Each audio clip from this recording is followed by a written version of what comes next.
She was 10 years old when cameras started following her family for a reality show nobody thought would last more than a season. By 17, she was getting lip fillers and lying about it on social media. At 21, Forbes declared her the world's youngest self-made billionaire, igniting a firestorm of controversy about what self-made even means. Then, in 2020, Forbes rescinded the title with an article accusing her of lying about her wealth, effectively calling her and her family frauds. Here's what actually happened. Kylie Jenner built a cosmetics empire worth hundreds of millions of dollars by age 21, sold 51% of it for $600 million, and is currently worth approximately $700 million. She's still one of the wealthiest self-made women under 30 in the world, and the wealthiest person in her famous family. The billionaire drama was tabloid theater. The real story is how a reality TV kid leveraged social media and teen insecurity into a beauty empire that changed how celebrities monetize influence.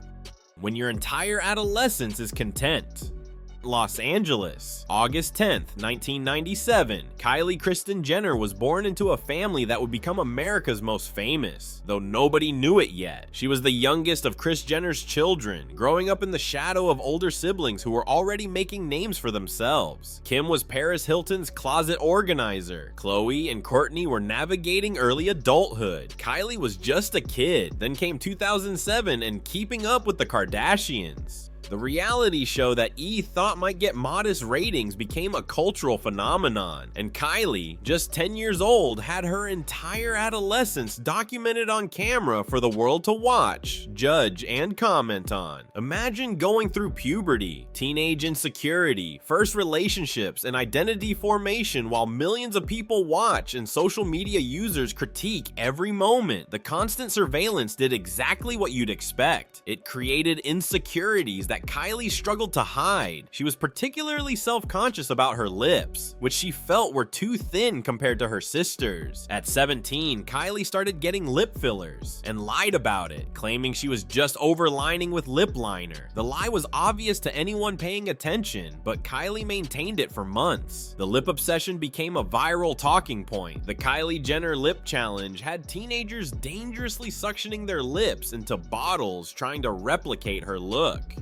Eventually, Kylie admitted the truth. Yes, she'd gotten temporary lip fillers. The admission came with vulnerability. She'd been so insecure about her lips that she couldn't kiss boys in middle school without extreme self-consciousness. But here's where Kylie's business instincts, inherited from mother Kris, who managed every aspect of the family's empire, kicked in. If millions of people are obsessed with her lips, why not monetize that obsession? That insecurity, that viral moment, that constant scrutiny, all of it became the foundation for a business empire built on making other girls feel like they could have Kylie lips too. When insecurity becomes industry, November 2015. Kylie Cosmetics launched with Kylie Lip Kits, a liquid lipstick and lip liner combo priced at $29. The marketing was simple. These are the products that create Kylie's signature lips. If you want her look, here's how to get it. The first batch of 15,000 lip kits sold out in less than 1 minute. The website crashed from traffic. Girls who didn't get kits were devastated. Resellers flipped them on eBay for hundreds of dollars. Think about the genius of this for a moment. Kylie didn't need traditional advertising. She had 200+ million Instagram followers who watched her every makeup tutorial, saw every selfie, and wanted to replicate her look. She could post a photo wearing a new lip color, and within hours, that exact shade would sell out. She was the product, the advertisement, and the distribution channel all at once. The direct-to-consumer model meant massive profit margins. No department store middlemen taking cuts. No traditional advertising budgets. Kylie would announce a product on Instagram, drop it on her website, and watch it sell out in minutes. The manufacturing costs for lip kits were relatively low, probably under $5 per unit, while selling for $29. Basic math says that's extraordinary profit margin. Kylie Cosmetics expanded rapidly. Eyeshadow palettes, blushes, highlighters, full makeup collections. Each launch followed the same formula. Kylie posts on Instagram Instagram, fans rush the website, products sell out, revenue pours in. By 2018, the company was reportedly generating over $360 million in annual revenue. For a company that started 3 years earlier selling lip kits to teenage girls, that's almost incomprehensible growth. The criticism was immediate and often harsh. She's only successful because of her family. This isn't self-made. Anyone with 100 million Instagram followers could do this. All of that is partially true and entirely missing the point. Yes, Kylie had advantages most entrepreneurs don't have, but thousands of celebrities with massive followings have launched beauty lines that failed spectacularly. Having a platform doesn't guarantee success. Knowing how to leverage that platform does. Billionaire controversy that broke the internet. March 2019. Forbes published their annual billionaires list, and there was Kylie Jenner, the world's youngest self-made billionaire at age 21, with a net worth of $1 billion. The magazine featured her on the cover with the headline celebrating her achievement. The internet immediately combusted. The self-made descriptor ignited the firestorm. Critics rightfully pointed out that being born into wealth, raised on reality TV, and having millions of built-in followers from adolescence doesn't exactly fit most people's definition of self-made.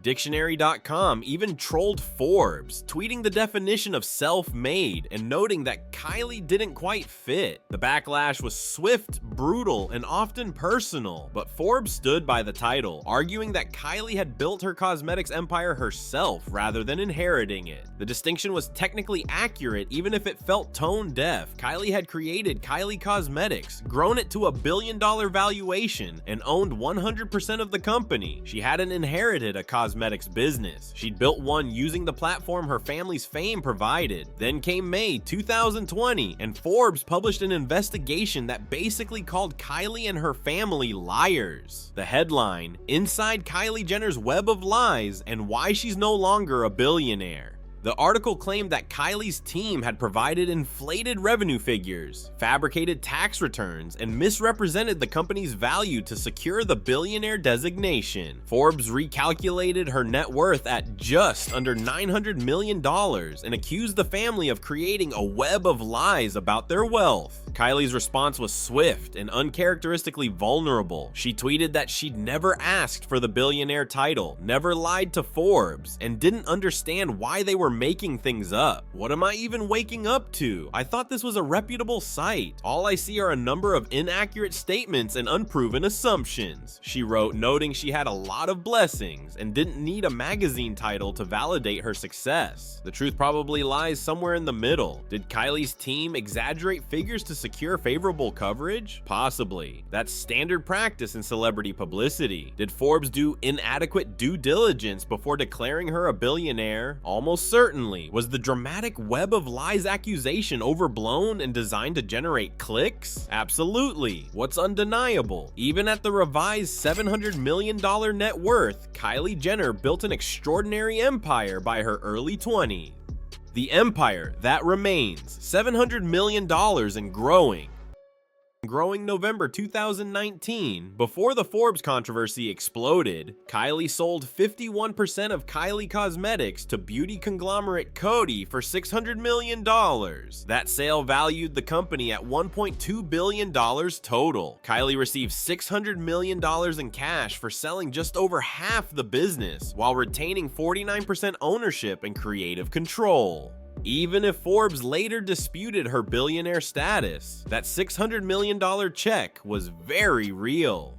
The Coty deal gave Kylie something crucial beyond immediate wealth: distribution and infrastructure. Coty could get Kylie Cosmetics into Ulta stores nationwide, expand internationally, and handle manufacturing at scale. Kylie could focus on what she did best: creating products, marketing on social media, and building brand loyalty. Kylie Skin launched in 2019, expanding beyond color cosmetics into skincare. The line featured cleansers, serums, moisturizers, and face masks marketed with the same direct-to-consumer Instagram strategy. Kylie Baby followed in 2021, capitalizing on her motherhood journey with daughter Stormy, born 2018, and later son Aire, born 2022, originally named Wolf before being changed. Each brand extension followed the Kylie Cosmetics playbook: announce on Instagram, create visually appealing packaging, price accessibly enough that fans can afford it, drop limited quantities that sell out quickly, creating urgency and FOMO. The formula works because Kylie's 390+ million Instagram followers provide a built-in customer base that traditional brands spend millions trying to reach. By 2025, Kylie's net worth sits at approximately $700 million. The breakdown includes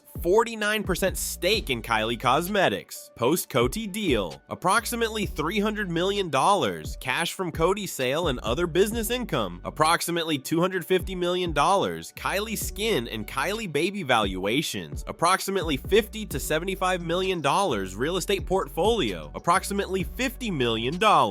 Other investments and assets, approximately $25 to $50 million. She's still the wealthiest member of the Kardashian-Jenner family. Yes, wealthier than Kim, despite Kim's higher profile. She achieved this by age 27, making her one of the youngest self-made, by any reasonable definition, centimillionaires in America. What Kylie actually represents. Strip away the billionaire drama, the family controversy, and the "is she really self-made" debates. And what does Kylie Jenner's success actually mean? First, she proved that social media influence can translate directly into business success when executed properly. Thousands of influencers have tried and failed to build sustainable businesses. Kylie succeeded because she understood her audience, created products they actually wanted, and maintained quality control that kept customers coming back. Second, she demonstrated the power of vertical integration and ownership. By owning 100% of Kylie Cosmetics initially, she captured all the value she created. When she sold 51%, she did so at a valuation that made her hundreds of millions while retaining control and ongoing revenue from her 49% stake.